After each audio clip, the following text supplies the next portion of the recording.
If I had $1 for every time someone asked me how to find a therapist, I'd be rich. If you click this video, you're probably interested in finding a therapist, but are not exactly sure where to look. In this video, I'll go over some ideas on where to find a therapist, so stay tuned.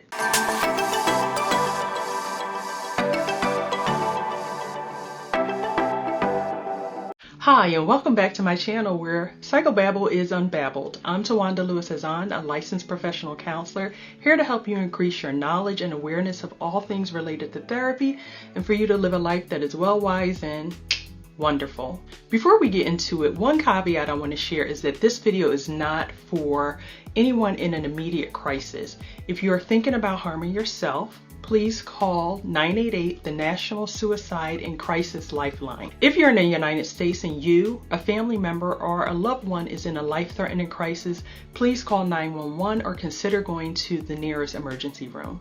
Okay, let's get into it. Society doesn't really teach us how to access mental health services. It's not common knowledge. So don't feel intimidated or frustrated if you feel lost. In my previous videos, I discussed what therapy is, different types of mental health care professionals, and I showed you how to do a mental wellness check on yourself.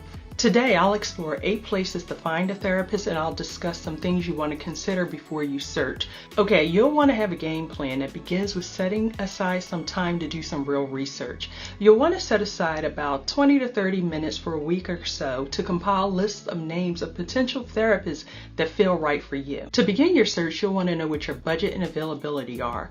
Attending therapy is both an investment of time and money. Initially, therapy occurs weekly and can last up to a few months or at least a year.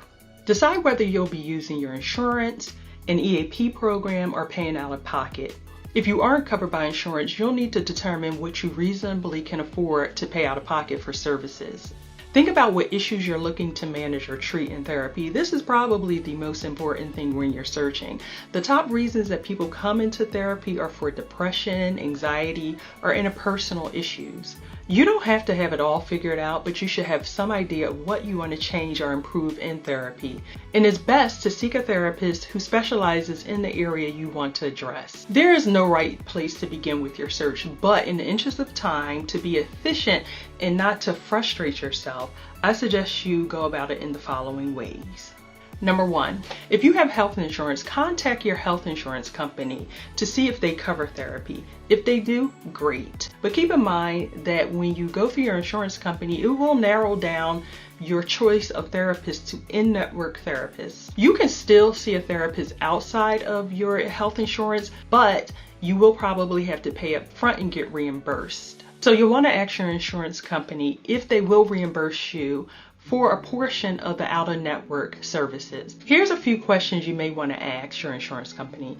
Ask them for their full list of in-network providers. If you check their website, you may only get a handful of the providers and it may not be the complete list. So you definitely want to call and ask if this is the complete list on their website. Ask if you need a referral from your primary care physician. Ask if there is a limit on the number of sessions you can attend in a year. Number 2 on the list is employee assistance programs. If you're working, your company may offer an employee assistance program as a benefit. You may want to start with the employee assistance program mainly because they offer free and confidential therapy sessions for employees. Most programs offer up to 5 to 8 free sessions before you would have to pay or use your insurance. And even though the program is offered as a benefit by your employee, they are not privy to the fact that you're using the service or what you're talking about in session, because the EAP vendors are not employed by your employer. Number 3 on the list is your primary care provider or general practitioner. If you have a PCP or a general practitioner, just ask them for a referral. Generally speaking, if you've been working with your primary care provider for a while, you've established some sort of rapport with them, and you may feel comfortable enough to express that you're having some mental health concerns. Even if you haven't known your primary care provider for a long time, at a minimum, they should be able to assess you for anxiety and depression and give you results. And with that, you will be able to see if it's something maybe a little off. The problem is it's very hard to get an appointment with your primary care provider. So if you already have an appointment scheduled, great. bring it up during your visit. Just bring up that you are having some mental health issues and they'll assess you.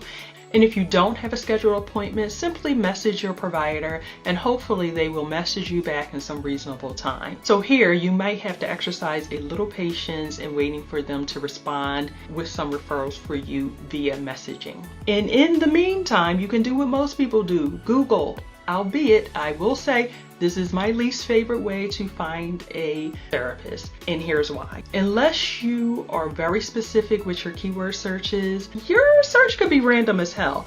So if you are going to search online, you want to be specific as possible with what you need therapy for, what type of therapist you're looking for, and also pop in your zip code so you get people that are close to where you are.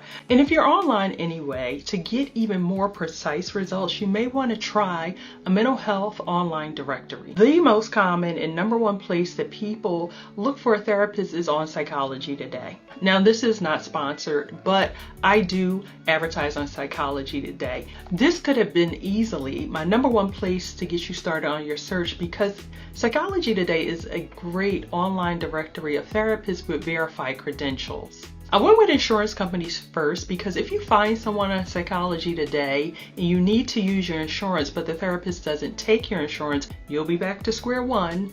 What makes Psychology Today a great search engine is their Find a Therapist tool. So you can just go to their website. Up in the menu, there should be the Find Therapist tool. You can type in your zip code and a lot of therapists will just automatically pop up near to where you are. You can filter your therapist by issue, insurance, price, gender, ages they work with, population, and languages. Also, you can see if a person offers online therapy or in-person sessions. You can also read through their bios, visit their websites, and some people have videos that you can watch and you can get a better feel for their personality as a therapist. Another cool mental health search engine is Headway.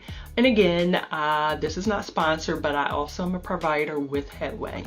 And what Headway does, they connect people seeking therapy with providers that take insurance. Honestly, I just think Psychology Today and Headway are great places to begin a search for a therapist because once you do, you can find a qualified, licensed therapist because it's a requirement to even advertise with them. You should also contact mental health professional organizations and they too can point you in the right direction to find a qualified and licensed provider. To name a few, the American Psychological Association is the largest scientific and professional organization of psychologists in the United States. The American Counseling Association is the world's largest association exclusively representing licensed professional counselors. The National Board of Certified Counselors is an international certifying organization for professional counselors in the United States. The American Association of Marriage and Family Therapists is a professional association representing marriage and family therapists throughout the United States, Canada, and abroad. Also, there are mental health resources such as NAMI and MHA you might want to explore. Links to all these agencies can be found in the show notes below. Number 7 on my list is colleges and universities. Now, this is a place that people don't really think about because most college and university counseling centers are only for students, but you'd be surprised to learn that some colleges and universities have counseling centers that are open to the public, and here's why. Supervised graduate students in training need to work with various populations, and because of this, you may get services at a lower or discounted rate. I did my graduate internship at St. Joseph's University here in Philadelphia in their career counseling center. Their services were only offered to students, but what I did learn is that if you're alumni, you can still access certain services. And counseling or career counseling is often an alumni benefit. They may list this on the website, and typically they will have a space for students and a place for alumni. And it doesn't matter if you don't live near your old college or university, because with the technology of video conferencing, you can still access services from afar. And if you're not a student or alumni, it does not hurt to call. And what you can ask is if they have any services or time periods that are open to the public, and if not, can they refer you or recommend anybody in the area? A lot of times, like your primary care physician, the office may have a list of agencies or private practices that they can recommend. And sometimes they actually can recommend alumni that are working in the field. So, you know, it doesn't hurt to ask. All you can do is call. And last but not least is number 8, friends and family, which can be an awesome resource for finding a therapist, but it can also be a little weird.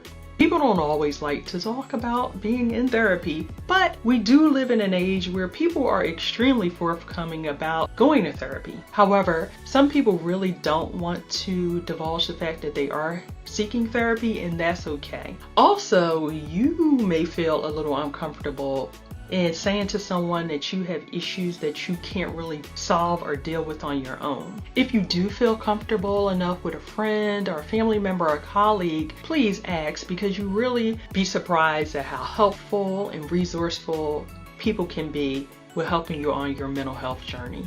Lastly, if you are going to go this route, please keep in mind that everybody is not seeking therapy for the same thing. And your friend or family or colleague may have someone that they love, but their therapist may not be the right fit for you or may not address issues that you need addressed. And in fact, some therapists will not see close friends or family members or children of existing clients, but they will be happy to refer you to someone who can address your needs. So again, ask, but please keep that in mind.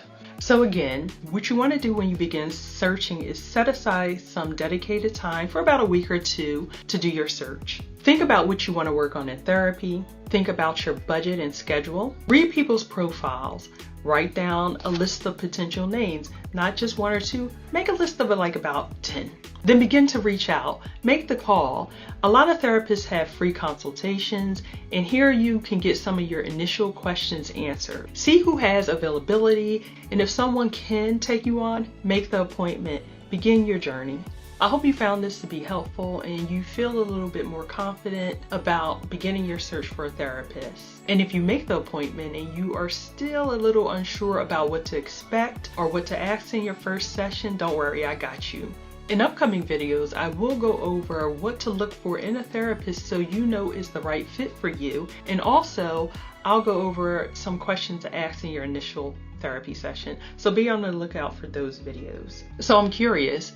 Let me know in the comments below if you are looking for a therapist and are having a challenging time. Let me know if any of this was helpful, and if you have a therapist, how you found yours. Was it from one of the places that I listed in this video, or if it was from a completely different place?